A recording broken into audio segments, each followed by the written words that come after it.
అపోస్తులుని జీవితాన్ని మీ ముందు పెట్టాలనుకుంటున్నా. బయట వివాదాస్పదమైన సంగతి ఇది, అయిన కొన్ని ఆధారాలతో మీ ముందుకు వచ్చాను. బైబిల్ గ్రంథంలో యేసుక్రీస్తు ప్రభువారు సువార్తను ప్రారంభించిన తర్వాత కొంతమందిని శిష్యులుగా చేసుకున్నారు. వారిలో అనుమానాస్పదమైన వ్యక్తి అనగానే మనకు గుర్తొచ్చేది ఎవరు చెప్పాలి? ఎవరు? తోమా గారు. కానీ వాస్తవంగా లేఖనాల ఆధారాన్ని బట్టి ఆయన అనుమానానికి చాలా బలమైన కారణం ఉంది అనేది అపోస్తలుల చరిత్రలో మనం మాట్లాడుకున్నది. పేతురు గారిని దుడుకు పేతురు అంటారని, కానీ ఆయనే కనుక ప్రశ్న వేయకపోతే ఈరోజు చాలా ప్రశ్నలకు మనకు సమాధానం దొరికేది కాదని. అలాగే తోమా గారు ఎందుకు అలా అనుమానించారు అంటే, ముందు సన్నివేశం జరిగింది కాబట్టి ఆయనకు ఆ కోరిక వచ్చింది, కానీ అది స్వతహాగా ఆయనకు వచ్చింది కాదు అని గతంలో మనం లేఖనాలను బట్టి పరిశీలన చేశాం. అయితే ఈ తోమా గారి విషయంలో సమాజంలో ఒక విషయం ఉంది. భారతదేశానికి తోమా గారు వచ్చారా రాలేదా? వచ్చామనేవారు కొందరు, రాలేదనేవారు ఇంకొందరు. నేను అడుగుతాను, వస్తే మనకేంటి, రాకపోతే మనకేంటి? సరే, అప్పుడు వచ్చారో లేదో అప్పుడు వాళ్ళకి సమస్య, ఇవాళ మనకెందుకు అనిపిస్తుంది కదా. నిజమే, మనకు అవసరం లేదు, కానీ లేఖనాలను ఎలా పరిశీలించాలో మనకు తెలియాలిగా. అందుకోసమైనా ఈ సందర్భాన్ని మనం జ్ఞాపకం చేసుకోవాలి. అసలు ఈ ప్రశ్న ఎందుకు వచ్చింది అంటే, పండితులు, అనుభవం కలిగిన వారు, వాక్య పరిశీలన దృష్టి కలిగిన వారు చాలా మంది కోకొల్లలు ఉన్నారు.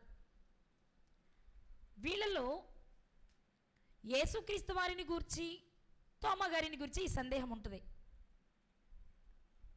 యేసుక్రీస్తు ఇండియా వచ్చారంటారు, తోమా గారేమో రాలేదు అంటారు.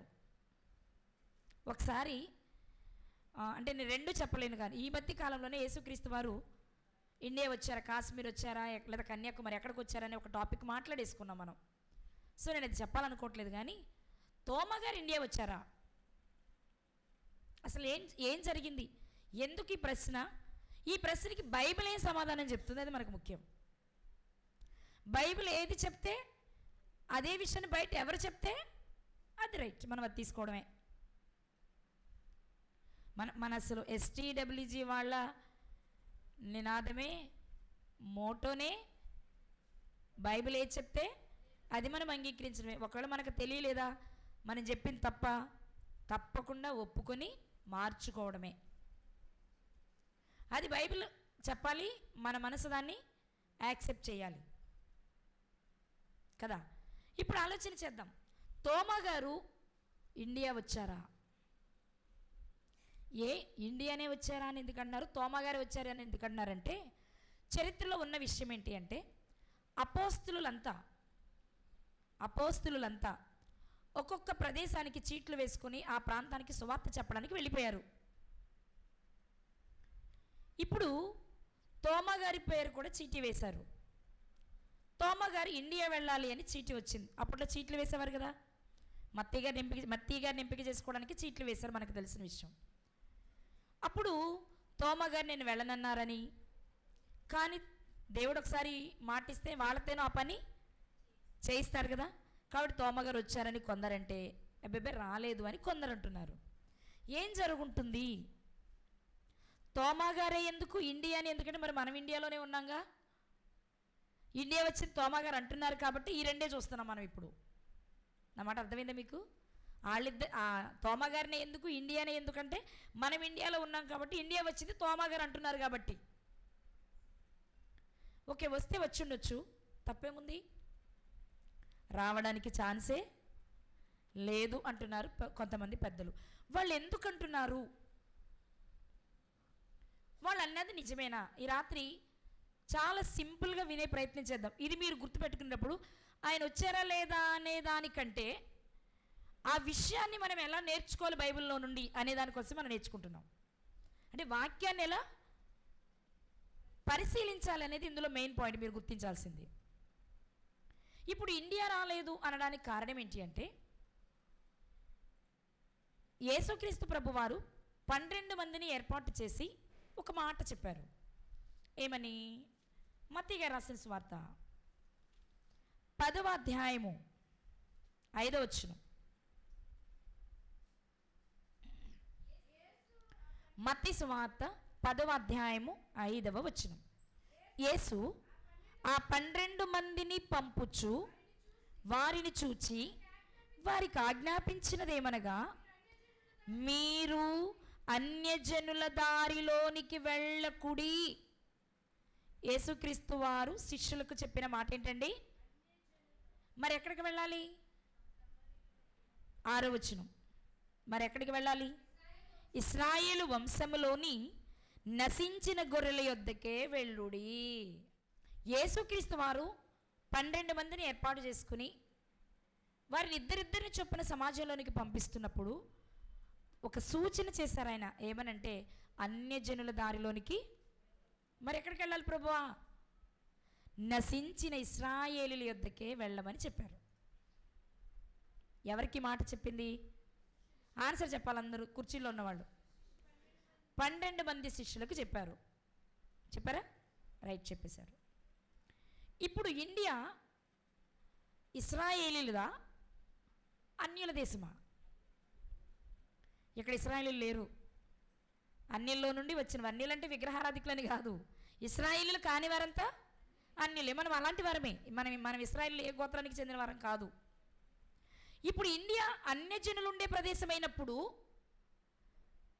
తోమా గారు అపోస్తులలో ఒకరైనప్పుడు, యేసుక్రీస్తు వారు చెప్పిన మాటను మీరి ఇండియాకి వస్తారా? ఇది ప్రశ్న. అర్థమైందండి నా మాట? ఎందుకు వచ్చింది అసలు ఈ సమస్య అంటే, యేసుక్రీస్తు వారు 12 మందిని పంపిస్తూ మీకు ఎక్కడ పడితే అక్కడికి వెళ్ళిపోయి సువార్త చెప్పండి అన్నారనుకోండి, సమస్య వచ్చేదే కాదు. ఆయన ఏం చెప్పారు? అన్యుల దారిలోనికి వెళ్ళొద్దు, సమరయుల మార్గంలోనికి వెళ్ళొద్దు, నశించిన ఇశ్రాయేలు దగ్గరికి వెళ్ళమన్నారు. రైట్, బాగుంది. ఆయన ఒక ఆజ్ఞ ఇచ్చారు కాబట్టి వెళితే అపోస్తలులు ఎక్కడికి వెళ్ళాలి? ఇశ్రాయేలీయుల దగ్గరకు మాత్రమే వెళ్ళాలి, అన్యుల దగ్గరకు వెళ్ళకూడదు. నెంబర్ 1. ఇక నెంబర్ 2, మరి అన్ని జనుల దగ్గరికి ఎవరు వెళ్తారు? 12 మందిని ఇశ్రాయేలీయుల దగ్గరికే వెళ్ళమంటే మరి అన్యుల దగ్గరికి ఎవరు వెళ్తారు? వాళ్ళకు వద్ద సువార్త అంటే దేవుడు పక్షపాత? అంతే కదండి. మరి వీళ్ళ దగ్గరకు వద్దు అని అన్యులకు ఇవ్వలేదు అంటే మనం ఆయన ఏమనాలి? అనాలి. కానీ మరి బైబిల్ ఏం చెప్తుంది? దేవుడు పక్షపాతి కాడని నిజముగా గ్రహించి ఉన్నాను అన్నారు పేతురు గారు కొర్నేలి గారి ఇంటికి వెళ్ళినప్పుడు. ఓకే, మరి ఆయన పక్షపాతి కానప్పుడు మరి అన్యుల దగ్గరికి ఎవరు వెళ్ళాలి అంటే బైబిల్ గ్రంథం ఒక మాట సెలవిస్తుంది. చూద్దాం. గలతీలకు రాసిన పత్రిక, అంతకంటే ముందు అపోస్తుల కార్యములు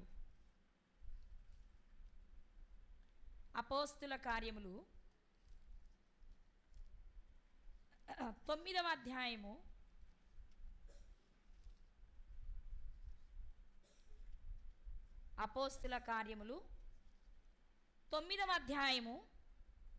15వ వచనం. తీసారందరూ? అపోస్తుల కార్యములు 9వ అధ్యాయము 15వ వచనం.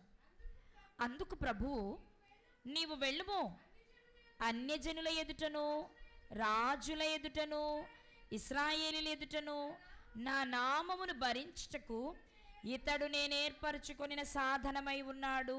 ఎవరి గురించి మాట?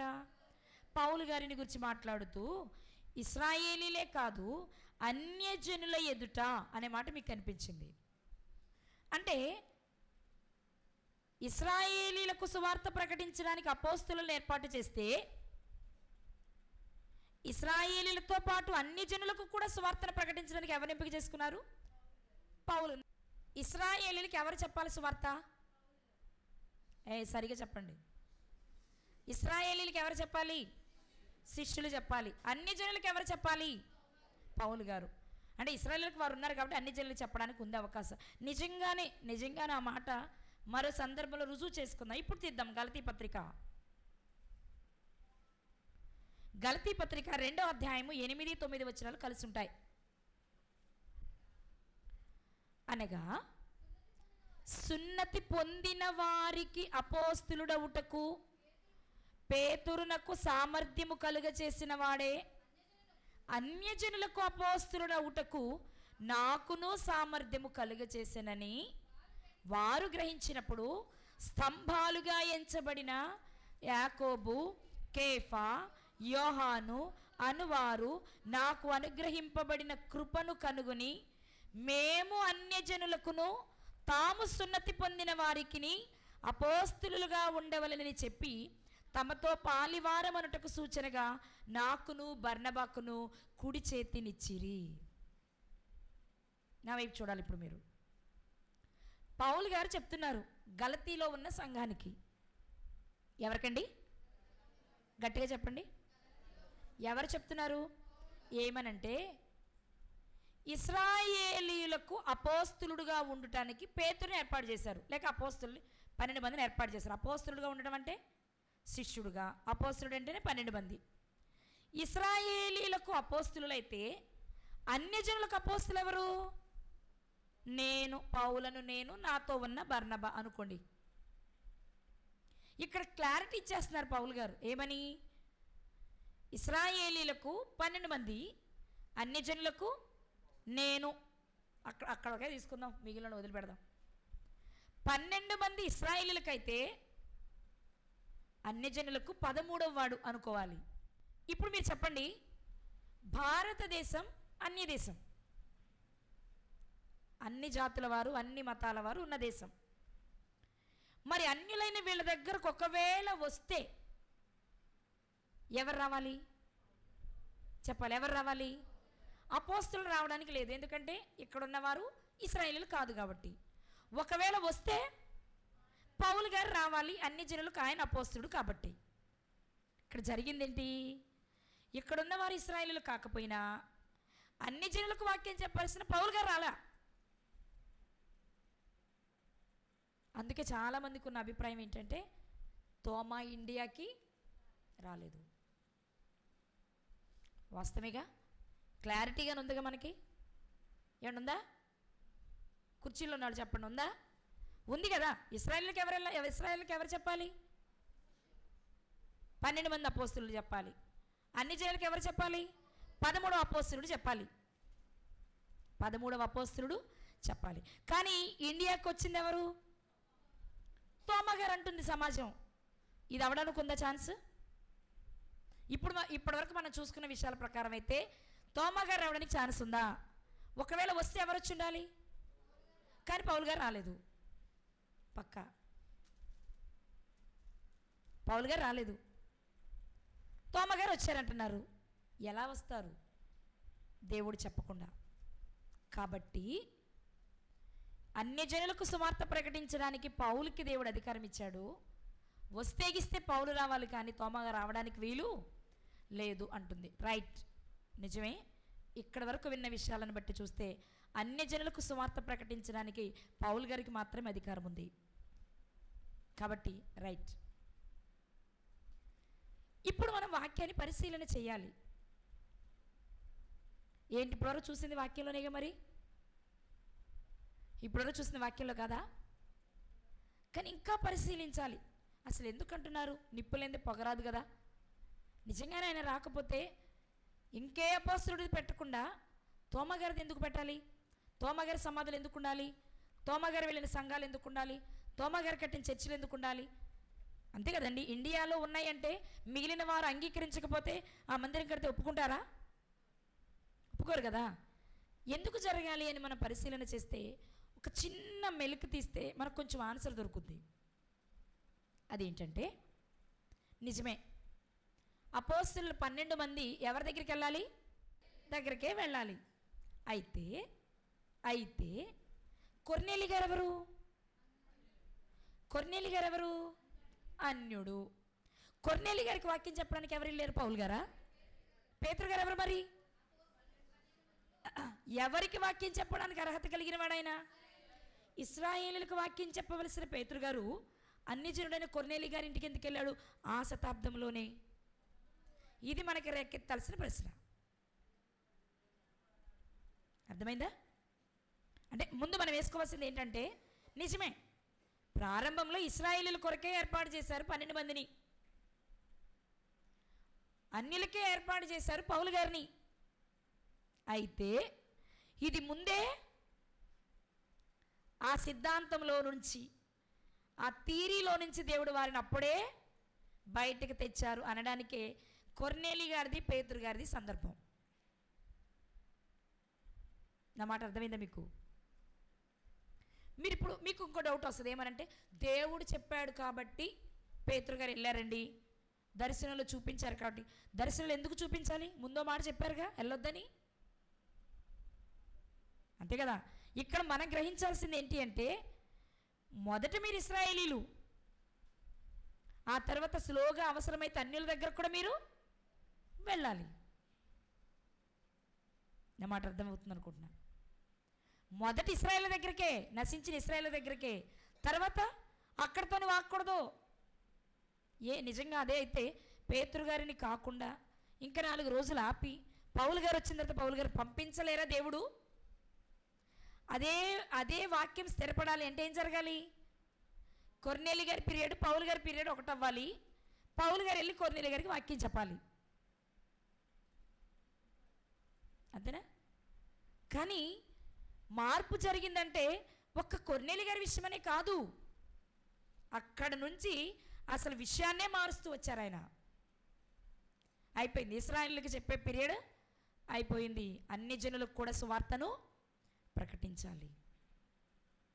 మరి ఆనాడే కొర్నేలి గారి ఇంటికి పేతురు గారు ఇశ్రాయేలులకే సువార్త ప్రకటించాలని చెప్పిన అపోస్తలుడైన పేతురు గారు వెళ్తే తోమా గారు ఇండియా రావడం ఆశ్చర్యమా? చెప్పాలి, ఆశ్చర్యమా? కాదు, ఆశ్చర్యం కానే కాదు. కాబట్టి మనం ఆలోచిస్తే కొంచెం వచ్చారేమో అనడానికే ఛాన్స్ ఉంది, అవునా? ఎందుకని? చరిత్ర ఒక ఆధారం దొరికింది మనకి. అన్యుల దగ్గరికి ఇశ్రాయేలీయులు వెళ్ళారు, అపోస్తులు ఇశ్రాయేలీలైన అపోస్తులు అన్ని జనుల దగ్గరికి సువార్తను పట్టుకెళ్లారు. కాబట్టి అన్యులుగా ఉన్నటువంటి భారతదేశానికి అపోస్తులలో ఒకరైన తోమా గారు రావడం ఆశ్చర్యం లేదు. Number 1 point. నెంబర్ 2, ఇశ్రాయేలీయుల దగ్గరికే వెళ్ళమని చెప్పిన ఈ యేసుక్రీస్తే మరి పేతురు గారి పీరియడ్ వచ్చేటప్పటికి వెళ్ళినప్పుడు యేసుక్రీస్తు వారు ఏం చేయలేదా? ఆయన మాట మీరినట్లేగా. ఆయనే చెప్పారు కదా, ఏమని? వెళ్ళొద్దు అని. మరి వెళ్ళినప్పుడు దేవుడు ఊరుకోవచ్చా? ఆ ఆజ్ఞ ఎవరిచ్చారు? అన్ని జనుల దగ్గరికి వెళ్ళొద్దని ఆజ్ఞ ఎవరిచ్చారు? సాక్షాత్తు తన ప్రియమైన కుమారుడైన యేసుక్రీస్తు వారు ఇచ్చిన మాట కదా. మరి కొర్నేలి గారి దగ్గర చేంజ్ అయినప్పుడు ఎవరు ఎందుకు మాట్లాడలేదు? ఇక్కడ ఒక విషయాన్ని మీరు గుర్తించాలి. పేతురు గారు కొర్నేలి గారి దగ్గరికి వెళ్ళాల్సి వస్తే, బాబోయ్ నేను చతుష్పద జంతువులు చంపుకొని తినమన్నప్పుడు నిషిద్ధమైనది ఏది నేను ఎప్పుడు తినలేదు అన్నారు. అంటే నేను అవి తినను అన్నారు. అప్పుడు దేవుడు ఏం చెప్పారు? నేను పవిత్రపరిచిన వాటిని నిషిద్ధమైనవని నువ్వు అనొద్దు. అంటే ఏంటి? ఇప్పుడు నేను ఎవరిని పరిశుద్ధపరుస్తున్నానో వాళ్ళకి మీరు చెప్పాలి, వాళ్ళు నా దగ్గరికి పూర్తి స్థాయిలో తీసుకురావాలి, మార్పు చేస్తున్నా అనే విషయం చెప్పారు. దీని పేతురు గారు వెంటనే ఎందుకు యాక్సెప్ట్ చేశారు అంటే, యేసుక్రీస్తు వారు భూమి మీద ఉండగానే రెండో మాట కూడా చెప్పారు. ఏంటమాట? మార్కు సువార్త 16వ అధ్యాయము 15వ వచనం. మార్కు సువార్త 16వ అధ్యాయము 15వ వచనం. మీరంటే ఎవరు ఇక్కడ? అపోస్తులు 12 మంది. అంటే అప్పటికి ఒక ఆయన చనిపోయారు, ఇంకా 12 ఆయన సెలెక్ట్ చేసుకోవాలి. అప్పుడు 11 మంది ఉన్నారు. 11 మందితో ఆయన చెప్తున్న మాట ఏంటి? మీరు సర్వలోకమునకు వెళ్ళి సర్వ సృష్టికి సువార్త ప్రకటించమన్నారా? సర్వలోకమునకు వెళ్ళి నశించిన ఇశ్రాయేలులకే చెప్పమన్నారా? అంటే ఇశ్రాయేలులు కావచ్చు, సమరయులు కావచ్చు, అన్యులు కావచ్చు, ఎవరికైనా వెళ్ళి ఏం చేయాలి? ఇది ముందే పేతురు గారికి తెలుసు కాబట్టి కొర్నేలి గారి ఇంటికి వెళ్ళాల్సి వచ్చినప్పుడు పెద్దగా ఇబ్బంది పడలేదు. కాకపోతే అప్పుడే చేంజ్ అవుతుంది కాబట్టి, ఆయన కనిపించిన దర్శనం కాబట్టి నిశ్చితమైంది నేను తినలేదు అన్నారే తప్ప, నో నాకు యేసుక్రీస్తు చెప్పాడు వెళ్ళొద్దని నేను అనలేదు ఆయన. ఎందుకు అనలేదు? వీళ్ళని ఇద్దరిద్దరంగా పంపినప్పుడు చెప్పిన మాట ప్రారంభంలో, ఇప్పుడు చెప్తున్న మాట యేసుక్రీస్తు వారు మరణించి తిరిగి లేచిన తర్వాత చెప్తున్న మాట. అప్పుడే ఆయన చట్టాన్ని మార్చి వెళ్ళారు. అర్థమైంది? అప్పటికే ఆయన చట్టాన్ని మార్చి వెళ్ళారు కాబట్టి పేతురు గారు కొర్నేలి గారి ఇంటికి వెళ్ళవలసి వస్తే ఏ అభ్యంతరమూ చెప్పకుండా వెళ్ళారు. దీన్ని బట్టి ఇప్పుడు చెప్పండి, మొదటి హాఫ్లో ఇశ్రాయేలుల దగ్గరికి వెళ్ళవలసింది అపోస్తులు 12 మంది, అన్ని జనుల దగ్గరకు వెళ్ళవలసింది పౌలు గారు ఒక్కరు, లేక ఆయన సమాజం. కానీ మిగిలిన సగం మనం వింటే మనకు అర్థమవుతుంది, ప్రారంభంలో మాత్రమే ఆ విషయం, కానీ చివరికి వచ్చేటప్పటికి యేసుక్రీస్తు వారు ఉండగానే చెప్పిన మాట ఏంటి అంటే, సర్వలోకానికి వెళ్ళమంటే సర్వలోకంలో ఇశ్రాయేలీలే ఉన్నారా? అందరూ ఉన్నారుగా, ఉన్నారా లేదా? అంటే దీన్ని బట్టి ఖచ్చితంగా తోమా గారు ఇండియా రావడానికి అవకాశం ఉంది. రైట్. ఇక్కడే మనం ఈ వాదన చేయగానే మరొకరు లేచి అడుగుతారు ఏమనంటే, మరి అలా అయితే అపోస్తుల కార్యం 8వ అధ్యాయంలో ఉన్న మాట ఏం చెప్తారు మీరు అంటారు మనల్ని. అక్కడ ఏముందో చూద్దాం. అపోస్తుల కార్యములు 8వ అధ్యాయము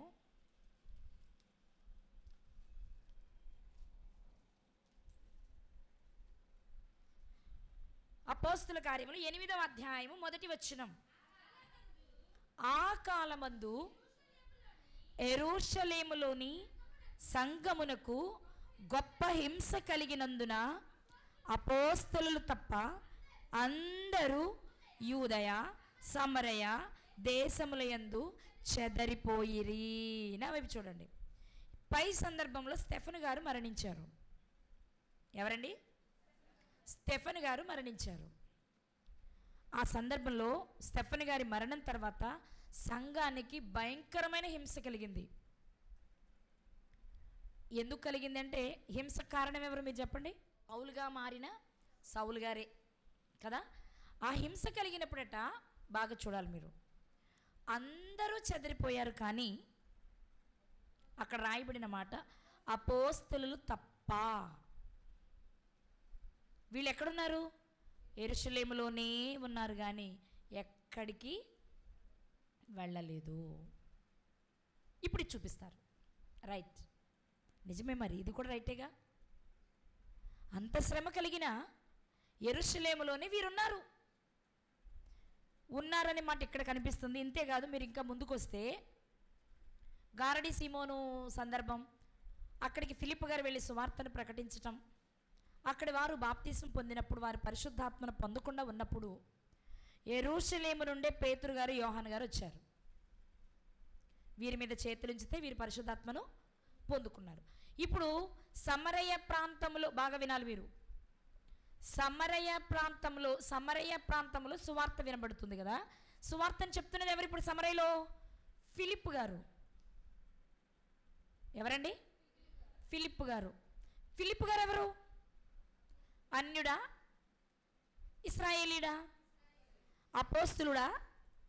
అపోస్తులు కానివాడా? ఈ ఫిలిప్ గారండి యేసు క్రీస్తు వారి శిష్యులు 12 మందిలో ఫిలిప్ గారు కాదు. ఆహారాన్ని పంచిపెట్టడానికి ఏర్పాటు చేసిన 7గురిలో ఒకరు. ఇతనికి చెప్పిన మాట అపోస్తుల కార్యంలోనే సువార్తికుడైన ఫిలిప్పు. 4 కుమార్తెలు ప్రవచించువారని చెప్పినప్పుడు రాయబడిన మాట సువార్తికుడైన పదం వాడబడింది. అంటే ఈయన అపోస్తులుడు కాదు.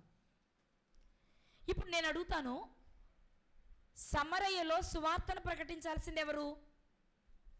పౌలు గారు మాత్రమే. అపోస్తులు కాదు, అపోస్తుల ద్వారా ఏర్పాటైన శిష్యులు కాదు, కాకూడదు. మరి ఇంకా చెప్పాలంటే వీళ్ళు అపోస్తులు కాకపోయినా పేతురు గారు యోహాను గారు ఏర్పాటు చేశారంటే వీళ్ళు ఇశ్రాయేలీయులు మాత్రమే అయి ఉండాలి. అన్ని జనులకు వెళ్ళే పరిస్థితి వీళ్ళకి ఉండకూడదు. కానీ ఫిలిప్ గారు సమరయకి వెళ్ళి సువార్తను ప్రకటిస్తున్నాడు అంటే అన్ని జనులకు సువార్తను ప్రకటిస్తున్నాడు. ఇప్పుడు వాళ్ళు వెళ్ళి సువార్తను ప్రకటించినప్పుడు, ఆ అన్ని జనులు రక్షించబడినప్పుడు, ఆ అన్య జనులు బాప్తిసం పొందినప్పుడు, అన్ని జనులకు పరిశుద్ధాత్మ రావాలంటే పేతురు యోహాను గారు రావచ్చా? నిజంగానే అపోస్తలులు యెరూషలేములోనే ఉన్నారు, ఎక్కడికి వెళ్ళట్లేదు అనుకుందాం, రైట్. అయినా ఒకవేళ వీళ్ళు వెళ్ళాల్సి వస్తే ఎవరి దగ్గరికి వెళ్ళాలి? ఇశ్రాయేలు దగ్గరికి మాత్రమే వెళ్ళాలి. కానీ మరి సమరయలో ఉన్నవారు ఎవరు? అన్యులు కదా. అన్యులకు ఒకవేళ వీళ్ళు వాక్యం చెప్పకపోయినా, ఎవరో వాక్యం చెప్పి బాప్తిసం ఇచ్చినా, పరిశుద్ధాత్మ రావాలంటే కూడా వీళ్ళు చేతులు పెట్టాల్సిన, అన్యులైన వాళ్ళ మీద చేతులు పెట్టడానికి ఇశ్రాయేలుకి ఏర్పాటు చేయబడిన వీళ్ళు వెళ్ళొచ్చా? వెళ్ళారు అంటే అర్థం ఏంటి? అక్కడున్న పరిస్థితులను బట్టి ఎవరు అవసరమైతే వాళ్ళు. వాస్తవానికి పరిశుద్ధాత్మ రాని ఆ కాలంలో మరలా కొంతకాలం తర్వాత వాళ్ళు పరిశుద్ధాత్మను పొందాలి అంటే అపోస్తుల చేతులు ఉంచాలి. అపోస్తులు ఏర్పాటు చేసిన శిష్యుల చేతులు పెడితే పరిశుద్ధాత్మ వచ్చేది కాదు. ఎందుకు అలా అంటే యేసుక్రీస్తు వారు ఏర్పాటు చేసిన ఈ 12 మందికి ఉన్న ప్రత్యేకత తెలవాలి ఆ రోజు. అలాంటప్పుడు సమరయలో మార్పు చెందిన వారి దగ్గరకు సువార్త ఎలా వెళ్ళిందో బాగా వినాలి. సువార్త ఎలా వెళ్ళిందో చేతులుంచడం కూడా వాళ్ళ వల్లనే జరగాలి తప్ప, చేతులుంచే పని నిమిత్తమైన పేతురు యోహాను గారు రావడానికి వీలు కానీ వచ్చారంటే అర్థం ఏంటి? చట్టంలో ఎక్కడో మార్పు జరిగిందనమాట. కాబట్టి ఇక్కడే అపోస్తులు తప్ప అన్న మాట చదివి ఆగిపోకుండా, అది సమరయ పట్టణం కదా, వెళ్ళింది ఫిలిప్పు గారు కదా, వీళ్ళు ఎందుకు వెళ్ళారు అనే ప్రశ్న మనకి వెంటనే గట్టిగా చెప్పండి సార్, వెంటనే రావాలి. వస్తేనే బైబిల్ చదువుతాం, చదివితేనే రహస్యం బయటపడుతుంది. కాబట్టి మనకి ఇప్పుడు రెండవ ప్రశ్న ఒకవేళ బయట నుంచి వచ్చినా మనకి సమాధానం దొరుకుతుంది. ఏమని చెప్పరంటారా? ఏమని? ఎక్కడైనా అపోస్తులైనా వెళ్ళొచ్చు, అపోస్తులలో ఆఖరిగా వచ్చినటువంటి పౌలు గారైనా వెళ్ళొచ్చు. అక్కడున్న పరిస్థితులను బట్టి ఎవరైనా వెళ్ళి సువార్త ప్రకటించవచ్చు. ప్రారంభంలో మాత్రమే కొంతకాలమే నశించిన ఇశ్రాయేలు దగ్గరికి వెళ్ళమన్నారు అంతే. ఎందుకంటే మనకు చెప్పలేదా? ఎవడైనను విశేషముగా తన ఇంటి వారిని సంరక్షింపకపోయిన ఎడల అతడు విశ్వాస త్యాగము చేసిన వాడై అవిశ్వాసి కన్నా చెడ్డవాడగును. అంటే దీని అర్థం ఏంటి? ముందు నువ్వు, తర్వాత నీ ఇంటివారు, ఆ తర్వాత నీ బంధువులు, ఆ తర్వాత నీ స్నేహితులు. అపోస్తులైన వారంతా ఇశ్రాయేలులు కాబట్టి ముందు నీ ఇంటి వారిని రక్షించుకు ఇశ్రాయేలు దగ్గరకు వెళ్ళు, ఆ తర్వాత నీ బంధువులైన అన్ని జనుల దగ్గరకు కూడా వెళ్ళు. ఇది దీనిలోని ఆంతర్యం. కాబట్టి ఈ వచనాన్ని బట్టి మనం తీసుకుంటున్న ఒక యాంగిల్లో మనకు అర్థం కావాలి, తోమా గారు ఇండియాకి చెప్పాలి, తోమా గారు ఇండియాకి వచ్చే ఉండొచ్చు, అయినా ఉండొచ్చనే చెప్పుకుందాం. మరి మనకెందుకు లేనిపోయిందంట? తోమా గారు ఇండియా వచ్చి ఉండొచ్చు. దీనిని బలపరచడానికి నాకు అనిపించిన ఒక మాట చెప్తే మీరు కూడా పరిశీలించండి. గలతీలకు రాసిన పత్రిక మొదటి అధ్యాయము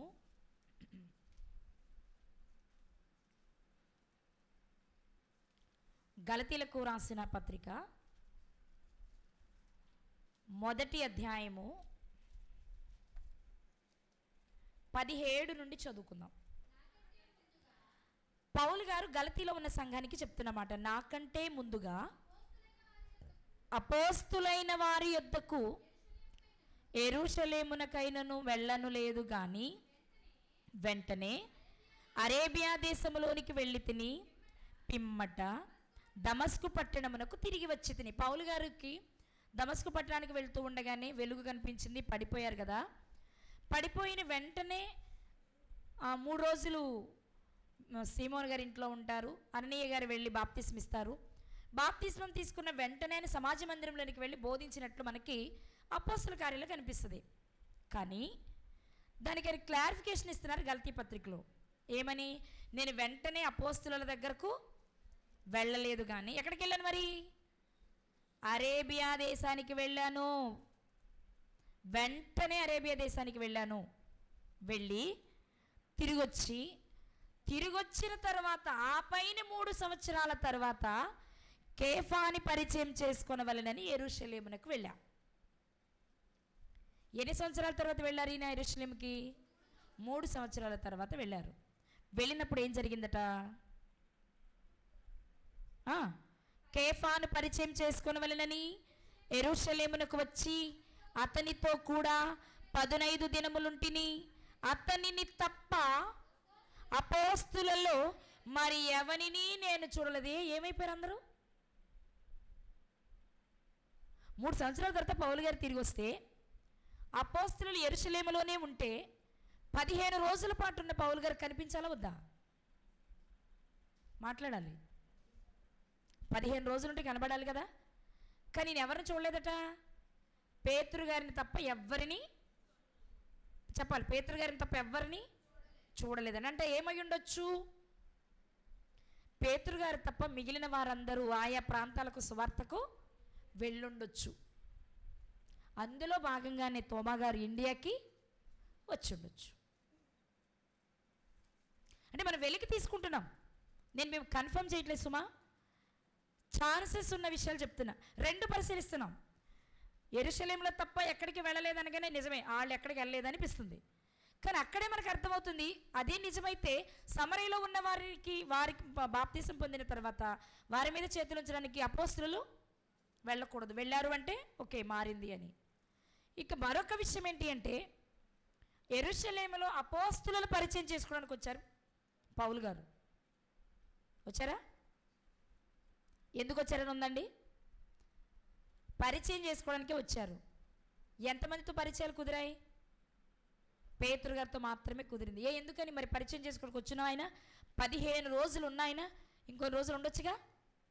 ఆ పరిసర ప్రాంతాల్లోనికి వెళ్ళారు అనుకుందాం. పోయిన అపోస్తులు బాగా వినండి, దూరం కాదండి, దూర దేశాలు వెళ్ళలేదు, అన్య దేశాలకు వెళ్ళలేదు, ఆ దగ్గరే సమరయ, యూదయ, గలిలయను తిరిగారు అన్నారు అనుకోండి.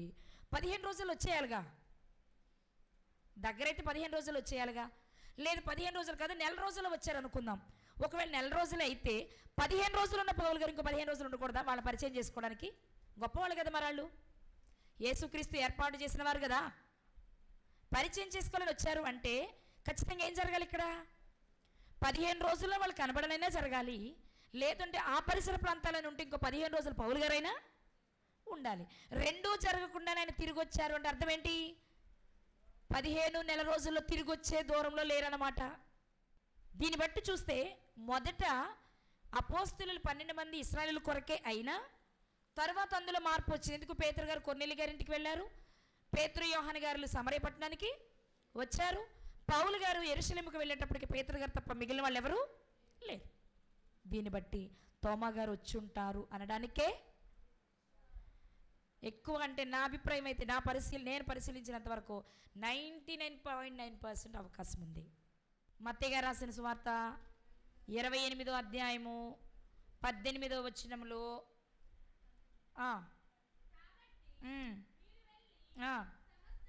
19 చదివండి డైరెక్ట్గా. కాబట్టి మీరంటే వెళ్ళి సమస్త జనులను, అంటే సమస్త జనులంటే ఇశ్రాయేలీయులు మాత్రమేనా? అన్యులు మాత్రమేనా? సమరయులు మాత్రమేనా? అందరూనా? అందరూ వెళ్ళి శిష్యులనుగా చేయండి అని ఆజ్ఞాపించేశారు. కాబట్టి ఇప్పుడు మనం అనుకోవాలి ఏమని తెలుసా? ఒకవేళ తోమా గారు రాలేదంటే, రాకూడదని మనం అంటున్నామంటే వాళ్ళే ఆజ్ఞను అతిక్రమించినట్టు అయ్యేది. ఆజ్ఞ కదా ఇది, యేసుక్రీస్తు వారు ఇచ్చిన ఆజ్ఞనా? కిందే ఉంటుంది కదండి. 20 అంటారు, నేను మీకు ఏ సంగతులు ఆజ్ఞాపించితినో ఆయన ఆజ్ఞాపించిన వాటిలో సమస్త జనుల శిష్యులనిగా చేయాలా? నా వైపు చూడండి, సమస్త జనుల శిష్యులుగా చేయాలా? మరి అందులో భాగంగా తోమా గారు వస్తే తప్పేంటి? రాకపోతేనే తప్పు. అవకాశం వచ్చి నేను వెళ్ళను బాబాయ్ అన్నారంట ఆయన ప్రారంభంలో. ఒకవేళ రాకుండా ఉంటేనే తప్పు. ఎందుకని? ఆజ్ఞను అతిక్రమించినట్లు అయ్యేది. కానీ దీన్ని మనం మనకు బేస్ చేసుకోగలిగితే ఆయన రావడమే కరెక్ట్, ఆయన రావడమే మంచిది, ఆయన రావడమే జరుగుంటుంది. ఇది పరిశుద్ధ గ్రంథ లేఖనాలను బట్టి అర్థమవుతుంది అన్నమాట. ఇక చరిత్రలో ఉన్న ఆధారాలు కొన్ని మీకు చెప్తాను. మార్కో పోలో పేరు విన్నారా? చదువుకున్న వాళ్ళందరికీ తెలుసుద్ది. చరిత్రకారుడు. అతను రాసిన పుస్తకాలలో తోమా గారిని గురించి ఆయన ఏమని ప్రస్తావించారు అంటే, తోమా ఇండియాకు వచ్చి మైలాపూర్లో మరణించాడు అని చెప్పారు. మార్కోపోలో వచ్చాడనే విషయం మార్కోపోలోని నమ్మేవారంతా కూడా ఎవరిని నమ్మాలి? తోమగారిని నమ్మాలి. ఇక రెండో విషయం, హిప్పోక్రటీస్, ఆయన పేరు కూడా మీకు తెలుసు. ఆయన కూడా చెప్పిన విషయం ఏంటి అంటే తోమా ఇండియా వచ్చాడని, మైలాపూర్లో మరణించాడని. ఇక ఇవి వాళ్ళు రాసిన పుస్తకాలను బట్టి మనకు తెలిసేవి. స్వామి వివేకానంద చెప్పారు ప్రబోధరత్న అనే పుస్తకంలో, అలాగే రామకృష్ణ మిషన్ వారు చెప్పారు the cultural heritage of India అనే పుస్తకంలో. ఇలా మనం చూసుకుంటూ వెళ్తే చాలా పుస్తకాలలో తోమా గారిని గురించిన ఆనవాళ్ళు ఉన్నాయి. అయితే మనము అత్యంత నమ్మకాన్ని కలిగించే విషయం, లేకపోతే మనం నమ్మడానికి 100% అవకాశం ఉన్న 2 విషయాలు చెప్తాను. పుస్తకాల్లో మనకు అనిపిస్తుంది కదా, ఎవరి పుస్తకాల్లో? హిప్పోక్రటీస్ చెప్పాడు, మార్కోపోలో చెప్పాడు, చదువుకున్న వాళ్ళైతే ఇంకొక ఆయన నికోలా డి కంటే అని ఆయన చెప్పారు, తక్షశిలాలో ఉన్న శిలాశాసనాలు చెప్తున్నాయి, మరి మధ్యప్రదేశ్లో సాంచిలో ఉన్న బౌద్ధ స్తూపం దగ్గర ఉన్న వాటిని బట్టి చెప్తున్నాయి, చాలా విషయాలు చెప్తున్నాయి. ఇవన్నీ ఒకెత్తు, ఏమనండి ఆ పుస్తకాలు ఏం చెప్పారో ఏం నిజం ఉందో అంటాం కదా. మరి మనము నమ్మే అతి ప్రాముఖ్యమైన విషయాలు చెప్తాను, వినండి, ముగించుకుందాం. ఒకటి, 1964వ సంవత్సరం 1964వ సంవత్సరంలో పోస్టల్ స్టాంపు ఒకటి రిలీజ్ అయింది. 1964వ సంవత్సరంలో ఆనాటి ప్రభుత్వం ఒక పోస్టల్ స్టాంప్ని రిలీజ్ చేసింది. దాని ఖరీదు ఎంతంటే 15 పైసలు. స్టాంప్ ఖరీదు ఎంత? 15 పైసలు. ఆ స్టాంప్ మీద ఉన్న ఫోటో తోమా గారిది. భారత ప్రభుత్వం 1964వ సంవత్సరంలో 15 పైసలు ఖరీదు చేసే స్టాంపుని విడుదల చేసింది అంటే తోమా గారు రాకపోతే ఈ భారతదేశం ఒప్పుకుంటుందా స్టాంపుని విడుదల చేయడానికి? ఒక క్రైస్తవ అపోస్తలుడు వచ్చి ఇక్కడ సేవ చేయకపోతే అతని పేరు మీద స్టాంప్ రిలీజ్ చేయడానికి ఒప్పుకుంటామా? మన గాంధీ గారిది, నెహ్రూ గారిది, ఇంకా కావాలంటే లాలా బహదూర్ శాస్త్రి గారిది, వల్లభాయ్ పటేల్ గారిది, ఇలాంటి వాళ్ళు పెట్టుకుంటాం. కానీ థామస్ గారి పేరు మీద స్టాంప్ రావడానికి ఒప్పుకుంటామా? భారత ప్రభుత్వం 15 పైసల స్టాంప్ రిలీజ్ చేసిందంటే వచ్చి ఉంటారా? రాకుండానే జరుగుంటుందా? మిగిలినవన్నీ మనం వదిలేసిన, మిగిలిన పుస్తకాల్లో ఉన్న చరిత్ర అంతా వదిలేసిన, బౌద్ధ స్తూపాల మీద మనకెందుకు, రామకృష్ణ మిషన్ చెప్పింది మనకెందుకు, స్వామి వివేకానంద చెప్పింది మనకెందుకు అనుకుంటే, ఒక భారతీయులుగా ఈ దేశంలో నివసిస్తున్న మనం ఆయన రాకుండా ఆయన స్టాంప్ రిలీజ్ చేస్తే ఒప్పుకుంటామా? మరి ప్రభుత్వమే రిలీజ్ చేసిందంటే ఖచ్చితంగా తోమా గారి ఈ ప్రాంతానికి వచ్చి ఉండాలి.